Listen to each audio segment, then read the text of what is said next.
Hello everyone, welcome back to my channel. ನೀವು English ಅನ್ನ fluent ಆಗಿ ಮಾತಾಡಬೇಕಾ? ನಿಮಗೆ ಇಂಗ್ಲಿಷ್ ನಿಮಗೆ ಸ್ಪಷ್ಟವಾಗಿ ಎಲ್ಲೂ ಸ್ಟಕ್ ಆಗದಾಗೆ ನೀವು ಮಾತಾಡಬೇಕು ಅಂತ ಹೇಳಿದ್ರೆ ಅಟ್ ಲೀಸ್ಟ್ ಡೈಲಿ ನೀವು 15 ರಿಂದ 20 ಅಥವಾ ಅಟ್ ಲೀಸ್ಟ್ 10 ಸೆಂಟೆನ್ಸ್ ಆದರೂ ನೀವು ಪ್ರಾಕ್ಟೀಸ್ ಮಾಡಬೇಕು ಅಂಡ್ 10 ಹೊಸ ಸೆಂಟೆನ್ಸ್ ಗಳನ್ನ ನೀವು ಕಲಿಬೇಕಾಗುತ್ತೆ.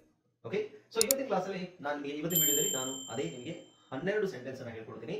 ಈ 12 ಸೆಂಟೆನ್ಸ್ ನಿಮಗೆ ಗೊತ್ತಿದ್ರೆ ಮಾತ್ರ ನೀವು ಇಂಗ್ಲಿಷ್ ಅನ್ನ ಸ್ಪಷ್ಟವಾಗಿ ಫ್ಲೂಯೆಂಟ್ ಆಗಿ ಮಾತಾಡಬಹುದು. ಓಕೆ, ಸೊ ಹಾಗಾದ್ರೆ ಸ್ನೇಹಿತರೆ ಆ 12 ಸೆಂಟೆನ್ಸ್ ಗಳು ಯಾವ ತರ ಅದನ್ನು ಬಳಸೋದು ಅನ್ನೋದನ್ನ ಈ ವಿಡಿಯೋದಲ್ಲಿ ನೋಡೋಣ. ನಮಸ್ಕಾರ ಸ್ನೇಹಿತರೆ, ನಾನು ನಿಮ್ಮ ಇಂಗ್ಲಿಷ್ ಟ್ರೈನರ್ ಅನಿಲ್ ಕುಮಾರ್. ಬನ್ನಿ ಇಂಗ್ಲಿಷ್ ಕಲಿಯೋಣ ಚಾನಲ್ಗೆ ಮತ್ತೊಮ್ಮೆ ಸ್ವಾಗತ. ಸ್ನೇಹಿತರೆ, ನೀವು ಈ ಚಾನಲ್ಗೆ ಹೊಸಬರಾಗಿದ್ದರೆ ದಯವಿಟ್ಟು ಚಾನಲ್ ಅನ್ನು ಸಬ್ಸ್ಕ್ರೈಬ್ ಮಾಡೋದನ್ನ ಮರಿಬೇಡಿ. ಹಾಗೆ ಪಕ್ಕದಲ್ಲಿರುವ ಬೆಲ್ ಐಕಾನ್ ಕೂಡ ಕ್ಲಿಕ್ ಮಾಡಿ. ನಾವು ಹಾಕುವ ಎಲ್ಲ ವಿಡಿಯೋಗಳು ನಿಮಗೆ ನೋಟಿಫಿಕೇಶನ್ ಬರುತ್ತೆ. ಜಸ್ಟ್ ನೋಟಿಫಿಕೇಶನ್ ಕ್ಲಿಕ್ ಮಾಡಿದ್ರೆ ಸಾಕು. I am here to teach you. ಸ್ನೇಹಿತರೆ, ವಿಡಿಯೋ ನೋಡೋದಕ್ಕಿಂತ ಮುಂಚೆ ಒಂದು ವಿಡಿಯೋಗೆ ಲೈಕ್ ಕೊಟ್ಬಿಡಿ. ಖಂಡಿತ ನಿಮಗೆ ಇಷ್ಟ ಆಗುತ್ತೆ ಅಂತ ಭಾವಿಸಿದ್ದೀನಿ. ಅಂಡ್ ನಿಮಗೆ ಏನಾದರೂ ಡೌಟ್ ಇದ್ರೆ ಕಾಮೆಂಟ್ ಸೆಕ್ಷನ್ ಅಲ್ಲಿ ಕಾಮೆಂಟ್ ಮಾಡಿ. Right, so without any further do let's dive into the video. Okay, so first sentence ನೋಡಿ, ಯಾರು ಕೇರ್ ಮಾಡ್ತಾರೆ. ಇದನ್ನ ಇಂಗ್ಲಿಷ್ ಅಲ್ಲಿ ಹೇಗೆ ಹೇಳೋದು? ಯಾರು ಕೇರ್ ಮಾಡ್ತಾರೆ. ಈ ಸೆಂಟೆನ್ಸ್ ನಿಮಗೆ ಹೇಳಕ್ ಬರುತ್ತಾ? ಹೇಳಕ್ ಬಂದ್ರೆ ಓಕೆ, ನೀವು ಫ್ಲೂಯೆಂಟ್ ಅಂತ ಅರ್ಥ. ಯಾರು ಕೇರ್ ಮಾಡ್ತಾರೆ ಅನ್ನೋದಕ್ಕೆ ಹೇಗೆ ಹೇಳ್ಬೋದು ನೋಡಿ. ಹಾಯ್ ಫ್ರೆಂಡ್ಸ್, ಇದೊಂದು ವಿಶೇಷ ಸೂಚನೆ. ನಮ್ಮಲ್ಲಿ ಇದೀಗ ಆನ್ಲೈನ್ ಸ್ಪೋಕನ್ ಇಂಗ್ಲಿಷ್ ಕೋರ್ಸ್ನ ಹೊಸ ಬ್ಯಾಚ್ ಶುರುವಾಗಿದೆ. ನೀವು ಇನ್ಮೇಲೆ ಎಲ್ಲೂ ಹೊರಗಡೆ ಹೋಗಿ ಇಂಗ್ಲಿಷ್ ಕಲಿಯುವ ಅವಶ್ಯಕತೆ ಇಲ್ಲ. ಮನೆಯಲ್ಲೇ ಕೂತ್ಕೊಂಡು ಯಾವುದೇ ಟೆನ್ಷನ್ ಇಲ್ಲದೆ, ಏನು ಮುಗಿದರೆ ಇಲ್ಲದೆ ಇಂಗ್ಲಿಷ್ ಮಾತಾಡೋದನ್ನ ಕಲಿಯಬಹುದು. ಸ್ನೇಹಿತರೆ, ಸ್ಪೋಕನ್ ಇಂಗ್ಲಿಷ್ ಮಾತ್ರ ಅಲ್ಲ, ನಿಮಗೆ ಇಂಗ್ಲಿಷ್ನ ಓದಲಿಕ್ಕೆ ಬರಲಿಕ್ಕೆ ಬರಲ್ಲ ಅಂತ ಇಟ್ಕೊಳ್ಳಿ. ಈಗ ಇಂಗ್ಲಿಷಲ್ಲಿ ನಿಮಗೆ ಓದಲಿಕ್ಕೆ ಬರಲಿಕ್ಕೆ ಬರಲ್ಲ, ಬರೀ ನಿಮಗೆ ABCD ಮಾತ್ರ ಗೊತ್ತು, ಅಥವಾ ABCD ಓದಿಲ್ಲ ಅಂತ ಇಟ್ಕೊಳ್ಳಿ. ಸೊ ABCD ಓದಿಲ್ಲ ಅಂತ ಪರವಾಗಿಲ್ಲ, ನಾವು ನಿಮಗೆ ಇಂಗ್ಲಿಷ್ನ ಬೇಸಿಕ್ಕಿಂದನೇ ಓದಲಿಕ್ಕೆ ಮತ್ತೆ ಬರಲಿಕ್ಕೆ ಸಹ ಹೇಳ್ಕೊಡ್ತೀವಿ. ಅದು ಅಲ್ಲದೆ ನೀವು ಒಂದು ವೇಳೆ ಕನ್ನಡನೇ ಬರಲ್ಲ ಅಂತ ಇಟ್ಕೊಳ್ಳಿ, ಕನ್ನಡನೂ ಹೇಳ್ಕೊಟ್ಟು ಕನ್ನಡದಿಂದ ಇಂಗ್ಲಿಷ್ನ ಹೇಗೆ ಓದೋದು, ಕನ್ನಡನೂ ನಾವು ಹೇಳ್ಕೊಟ್ಟು ಅದರ ಮೂಲಕ ಇಂಗ್ಲಿಷ್ನ ಹೇಗೆ ಕಲಿಯೋದು ಅನ್ನೋದನ್ನ ನಾವು ಈ ಕೋರ್ಸಲ್ಲಿ ಇನ್ಕ್ಲೂಡ್ ಮಾಡಿದ್ದೀವಿ. ಸ್ನೇಹಿತರೆ, ಈ ಕೋರ್ಸನ್ನು ಚಿಕ್ಕ ಮಕ್ಕಳನ್ನು ಹೊರತುಪಡಿಸಿ ಬೇರೆ ಯಾರು ಬೇಕಾದ್ರೆ ಈ ಕೋರ್ಸ್ಗೆ ಜಾಯ್ನ್ ಆಗಬಹುದು. ನೀವು ಕೆಲಸಕ್ಕೆ ಹೋಗಿರ್ಬೋದು, ಮನೆಯಲ್ಲಿ ಇರ್ಬೋದು, ಅಥವಾ ನೀವು ಯಾವುದೋ ಒಂದು ಬಿಸ್ನೆಸ್ ಮಾಡ್ತಾ ಇರ್ಬೋದು. ಓಕೆ, ಸೊ ಯಾರು ಬೇಕಾದರೂ ಈ ಕೋರ್ಸ್ನ ಜಾಯ್ನ್ ಆಗಬಹುದು. ಹಾಗಾದ್ರೆ ಸ್ನೇಹಿತರೆ, ತಡ ಯಾಕೆ? ಈ ಸ್ಪೋಕನ್ ಇಂಗ್ಲಿಷ್ ಕೋರ್ಸ್ ಮತ್ತು English basic reading and writing ಕೋರ್ಸ್ನ ಜಾಯ್ನ್ ಆಗಬೇಕು ಅಂತ ಆಸಕ್ತಿ ಇರೋರು ಈ ಕೂಡಲೇ ನಿಮ್ಮ ಫೋನ್ ತೆಗೆದುಕೊಳ್ಳಿ ಹಾಗೂ ಇಲ್ಲಿ ಬರ್ತಿರುವಂತಹ ನಂಬರ್ಗೆ ಅಥವಾ ಕೆಳಗಡೆ ಬರ್ತಾ ಇರುವಂತಹ ನಂಬರ್ಗೆ ನೀವು ಕರೆ ಮಾಡತಕ್ಕದ್ದು ಅಥವಾ ವಾಟ್ಸ್ಆ್ಯಪ್ನಲ್ಲಿ ಸಂಪರ್ಕಿಸಿ ನಿಮ್ಮ ಹೆಸರನ್ನು ರಿಜಿಸ್ಟರ್ ಮಾಡಿಕೊಳ್ಳಿ. ಹೂ ಕೇರ್ಸ್, ಸಿಂಪಲ್ ಆಗಿ ಹೇಳೋದು ಹೇಗೆ? ಹೂ ಕೇರ್ಸ್, ಯಾರು ಕೇರ್ ಮಾಡ್ತಾರೆ? ಹೂ CARES.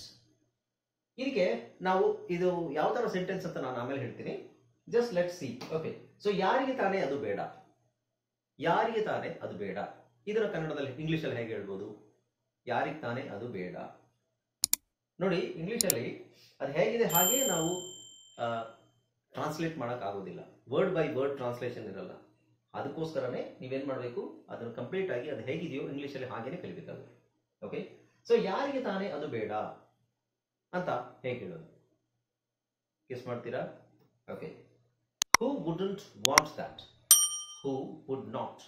Who wouldn't want that. ಯಾರಿಗೆ ತಾನೇ ಅದು ಬೇಡ. ನೆಕ್ಸ್ಟ್ ನೋಡಿ, ನೀನು ಏನು ಅಥವಾ ಯಾರು ಅಂದುಕೊಂಡಿದ್ದೀಯಾ ನಿನ್ನನ್ನು. ಅಂದ್ರೆ ನೀನೇನು ಅನ್ಕೊಂಡಿದ್ಯಾ ನಿನ್ನನ್ನ, ನೀನು ಯಾರು ಅಂತ ಅನ್ಕೊಂಡಿದ್ಯಾ ನಿನ್ನನ್ನ, ಈ ತರ. ಸೊ ಇದಕ್ಕೆಲ್ಲ ರೆಟ್ರಿಕ್ ಕ್ವೆಶ್ಚನ್ಸ್ ಅಂತ ಹೇಳ್ತೀವಿ. ಅಂದ್ರೆ ಈ ಪ್ರಶ್ನೆಗಳಿಗೆ ಉತ್ತರ ಅದ ಅವಶ್ಯಕತೆ ಇಲ್ಲ. ಈ ಪ್ರಶ್ನೆಯಾಗಿ ಅಂದ್ರೆ ನಾವು ಮಾಡೋ ಸ್ಟೇಟ್ಮೆಂಟ್ ಅದು, ಅದಕ್ಕೆ ರೆಟ್ರಿಕ್ ಕ್ವೆಶ್ಚನ್ಸ್ ಅಂತ ಹೇಳ್ತೀವಿ. ಓಕೆ, ಸೊ ನೀನು ಏನ್ ಅನ್ಕೊಂಡಿದ್ಯಾ, ನೀನು ನಿನ್ನನ್ನ ಏನಂತ ಅನ್ಕೊಂಡಿದ್ಯಾ, ಯಾರು ಅಂತ ಅನ್ಕೊಂಡಿದ್ಯಾ, ಇದನ್ನ ಹೇಗೆ ಹೇಳ್ತೀರಾ? ಇದು ನೋಡಿ, who do you think you are. Who do you think you are. ನೀನ್ ಯಾರು ಅಂತ ನೀನು ಅನ್ಕೊಂಡಿದ್ಯಾ. ಓಕೆ, ನೆಕ್ಸ್ಟ್, ಈ ತರ ಫ್ರೆಂಡ್ಸ್ ಇದ್ರೆ ಶತ್ರುಗಳು ಯಾಕೆ ಬೇಕು? ಈ ತರ ಫ್ರೆಂಡ್ಸ್ ಇದ್ರೆ ಶತ್ರುಗಳ ಅವಶ್ಯಕತೆನೇ ಇಲ್ಲ, ಯಾಕೆ ಬೇಕು? ಇದನ್ನ ಹೇಗೆ ಹೇಳ್ಬೋದು? Just try. ಓಕೆ, ನೋಡಿ ಇದನ್ನ, who needs enemies with friends like that. ಈ ತರ, ಆ ತರ. Okay, who needs enemies with friends like this or these ಅಂತ ಹೇಳ್ಬೋದು. ಓಕೆ, ನಾವು ಈ ತರ ಆಫರ್ ಯಾರು ತಾನೇ ಬೇಡ ಅಂತಾರೆ. ತಾನೇ ಜಾಸ್ತಿ ಯೂಸ್ ಮಾಡಿದ್ವಿ ಇದರಲ್ಲಿ. ಓಕೆ, ಈ ತರ ಆಫರ್ ಯಾರು ತಾನೇ ಬೇಡ ಅಂತಾರೆ, ಹೇಗೆ ಹೇಳ್ಬೋದು? Try this. ಓಕೆ, ಸೊ ಇದನ್ನ ಹೇಗೆ ಹೇಳ್ಬೋದು ಅಂದ್ರೆ, who could resist such an offer. Who could resist such an offer. Okay, such an offer, resist ಅಂದ್ರೆ ಬೇಡ ಅನ್ನುವುದು, ರಿಜೆಕ್ಟ್ ಮಾಡುವುದು, ನಿರಾಕರಿಸುವುದು. ಓಕೆ, ನಾವು ನೆಕ್ಸ್ಟ್ ಯಾವುದು? ಏನ್ ಮಹಾ ವ್ಯತ್ಯಾಸ ಆಗುತ್ತೆ. ಏನ್ ಮಹಾ ವ್ಯತ್ಯಾಸ ಆಗುತ್ತೆ. ಓಕೆ, ಇದೇನೋ ಮಾಡ್ತೀವಿ, ಇದರಿಂದ ಏನ್ ಮಹಾ ವ್ಯತ್ಯಾಸ ಆಗ್ಬಿಡುತ್ತೆ, ಯಾಕೆ ಮಾಡ್ಬೇಕು ಇದನ್ನ ಅನ್ನೋ ಮೀನಿಂಗ್ ಅಲ್ಲಿ ಹೇಳೋದಾದ್ರೆ how do you say that? What different does it make. What difference does it make. Okay, ಏನೋ ಅದನ್ನ ಮಾಡ್ತೀವಿ, ಅದರಿಂದ ಏನ್ ತಾನೇ ಪ್ರಯೋಜನ ಆಗುತ್ತೆ, ಏನು ಮಹಾ ವ್ಯತ್ಯಾಸ ಆಗ್ಬಿಡುತ್ತೆ ಅಂತ ಹೇಳ್ಬೇಕಾದ್ರೆ. ಓಕೆ, ಸೊ ಈ ಪ್ರಶ್ನೆಗಳಿಗೆ ನಾವು ರೆಟ್ರಿಕ್ ಕ್ವೆಶ್ಚನ್ಸ್ ಅಂತ ಹೇಳ್ತೀವಿ. ಇದಕ್ಕೆ ಉತ್ತರದ ಅವಶ್ಯಕತೆ ಇಲ್ಲ, ನೀವು ಮಾಡೋ ಸ್ಟೇಟ್ಮೆಂಟ್ ಇದು. ನಮ್ಮ ಫ್ರಸ್ಟ್ರೇಷನ್ ಆಗ್ಬೋದು, ಆಂಗ್ಸೈಟಿ ಆಗ್ಬೋದು, ಸಂತೋಷ ಆಗ್ಬೋದು, ಇದನ್ನೆಲ್ಲ ನಾವು ಹೊರ ಹಾಕ್ಲಿಕ್ಕೆ ಹೇಳುವಂತಹ ಸ್ಟೇಟ್ಮೆಂಟ್ ಇದು. ಪ್ರಶ್ನೆನೇ ಇರ್ಬೋದು, ಆದ್ರೆ ಉತ್ತರ ಬಯಸದ ಪ್ರಶ್ನೆ. ಓಕೆ, ನಾವು ಇನ್ನು ಏನ್ ತಾನೇ ಕೆಟ್ಟದಾಗಬೇಕಾಗಿದೆ, ಎಲ್ಲ ಕೆಟ್ಟದಾಗಿದೆಯಲ್ಲ, ಇನ್ನೇನ್ ತಾನೇ ಉಳಿದಿದೆ ಕೆಟ್ಟದಾಗ್ಲಿಕ್ಕೆ, ಇದನ್ನ ಹೇಳ್ಬೇಕಾದ್ರೆ ಹೇಗೆ ಹೇಳ್ಬೋದು ನೋಡಿ. ಈ ತರ ಸೆಂಟೆನ್ಸ್ ನೀವು ಹೇಳಲಿಕ್ಕೆ ಬಂದ್ರೆ ಮಾತ್ರ ನೀವು ಫ್ಲೂಯೆಂಟ್ ಆಗೋದು. ಓಕೆ, ಸೊ ಇದನ್ನ ಹೇಗೆ ಹೇಳ್ತೀವಿ ಅಂದ್ರೆ what else could go wrong, what else could go wrong. Okay, so ಇದು ಎರಡು ಮೀನಿಂಗ್ ಬರುತ್ತೆ ಇದು. ಓಕೆ, ಬೇರೆ ಏನ್ ತಾನೇ ತಪ್ಪಾಗಿರಬಹುದು ಅನ್ನೋ ಮೀನಿಂಗ್ ಬರುತ್ತೆ, ಅಥವಾ ಇನ್ನು ಏನ್ ತಾನೇ ಕೆಟ್ಟದಾಗಬೇಕಾಗಿದೆ, ಎಲ್ಲ ಆಗಿದೆಯಲ್ವಾ. ಓಕೆ, ಏನು ಉಪಯೋಗ ಇಲ್ಲ, ಇದನ್ನ ಬೇರೆ ತರ ಹೇಳೋದು ಆಕ್ಚುಲಿ. ಬಟ್ ಇದ್ರ ನಾನು ಹೇಳಿದೆ ವರ್ಡ್ ಬೈ ವರ್ಡ್ ಟ್ರಾನ್ಸ್ಲೇಷನ್ ಅಲ್ಲ ಇದು. As a whole phrase or sentence ನಮಗೆ ಕಂಪ್ಲೀಟ್ ಆಗಿ ಅದೇ ತರ ಗೊತ್ತಾಗ್ಬೇಕು ಇಂಗ್ಲಿಷ್ ಇಂದಾನೆ. ಏನು ಉಪಯೋಗ ಇಲ್ಲ, ಯೂಸ್ಲೆಸ್ ಅಲ್ವಾ. ಸೊ ಯೂಸ್ಲೆಸ್ ಅನ್ನೋದನ್ನ ವಾಟ್ಸ್ ದ ಪಾಯಿಂಟ್, ಏನ್ ಅದರಿಂದ ಅದರ ಉದ್ದೇಶ ಏನು, what's the point, it's useless. Okay, it's useless. ಅದೇ ತರ ಬರಬೇಕು ಅಂತಿಲ್ಲ, ಬಟ್ ಅದರ ಮೀನಿಂಗ್ ಅದೇ ಆಗುತ್ತೆ ನೋಡಿ. ಆ ತರ ಯಾರು ತಾನೇ ಮಾಡ್ತಾರೆ, ತಾನೇ ತಾನೇ, ಆ ತರ ಯಾರು ತಾನೇ ಮಾಡ್ತಾರೆ, ಯಾರು ಆ ತರ ಯಾರು ತಾನೇ ಮಾಡ್ತಾರೆ. How do you say that? ಇದನ್ನ ನಾವು what kind of person does that, what kind of person does that, ಯಾರು ಪರ್ಸನ್, ವಾಟ್ ಕೈಂಡ್ ಆಫ್, ಆ ತರ ಯಾರು ತಾನೇ ಮಾಡ್ತಾರೆ, ಅದು ಯಾವ ತರ ಮನುಷ್ಯ ಮಾಡ್ತಾರೆ ಅನ್ನೋ ಮೀನಿಂಗ್ ಬರುತ್ತೆ. ಬಟ್ ಆ ತರ ಯಾರು ತಾನೇ ಮಾಡ್ತಾರೆ, what kind of person does that. Okay, ಇದಕ್ಕಿಂತ ಚೆನ್ನಾಗಿರುವುದು ಯಾವುದು, ಇದಕ್ಕಿಂತ ಇನ್ನೇನ್ ತಾನೇ ಚೆನ್ನಾಗಿದೆ ಅನ್ನೋ ಮೀನಿಂಗ್ ಅಲ್ಲಿ ಇದಕ್ಕಿಂತ ಚೆನ್ನಾಗಿರೋದು, ಇದಕ್ಕಿಂತ ಇನ್ನೇನ್ ತಾನೇ ಚೆನ್ನಾಗಿದೆ. How do you say that? Try ಮಾಡಿ. Okay, let me tell you. What could be better than this, what could be better than this, this is amazing, this is absolutely stunning, what could be better than this, nothing could be better than this ಅಂತ ಅರ್ಥ. ಇದಕ್ಕಿಂತ ಚೆನ್ನಾಗಿರೋದು ಇನ್ಯಾವುದು ಇರ್ಲಿಕ್ಕೆ ಸಾಧ್ಯ ಇಲ್ಲ ಅನ್ನೋ meaning ಕೊಡುತ್ತೆ.